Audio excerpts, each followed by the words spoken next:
General Order Number 8. To sound or call the alarm in case of fire or disorder. Ulitin po natin ang General Order Number 8. To sound or call the alarm in case of fire or disorder. So ang ibig sabihin po nito, kailangan nating patunogin o i-activate ang mga alarm system ng ating building or kung saan tayo naka-assign na mayroong alarm system kapag may mga emergency. Pero hindi lahat.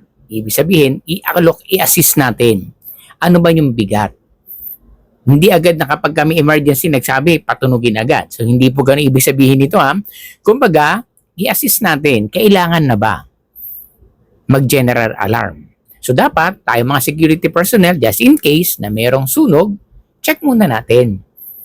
Magdala muna ng mga equipment like fire extinguisher kung mayroong nagsabi na may sunog sa ganitong area. I-alert agad natin yung ating admin, lahat ng mga staff. Mag-inform muna, huwag agad sa general alarm ha, kasi may mga process po yan, hindi agad-agad. Kung may sunog, check muna, dala ng fire extinguisher. Dapat pag pumunta dun sa area, pag sinabi, sa ganitong area mayroong sunog, dala ng fire extinguisher. Siyempre, may mga fire hose cabinet naman tayo. Check muna natin kung kaya.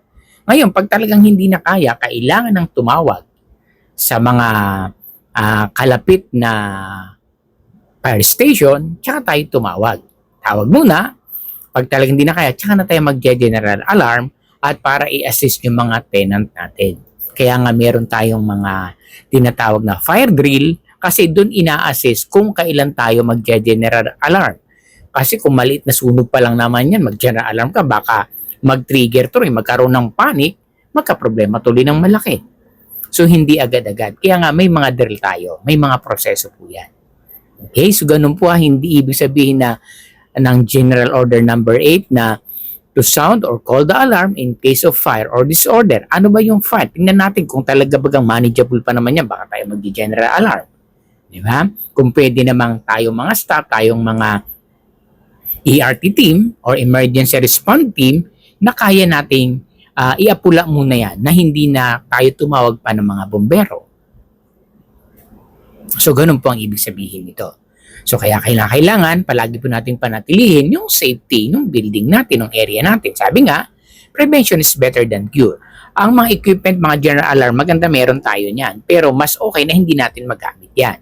Ibig sabihin, safety yung building natin na monitor natin tayo mga security personnel na huwag nang magkaroon pa ng malaking sakuna kung kinakailangan man nating mai-prevent yan. Like fire, di ba kayang i-prevent yan? Pero syempre, ang earthquake, hindi natin kakayang ma-prevent yan kasi hindi natin alam kailan darating yan. Yun, kapag talagang may shaking na, may mga proseso pa din po yan. Hindi ko muna nagkaroon ng lindol, mag-general alarm agad. Tinitingnan muna yung bigat, di ba?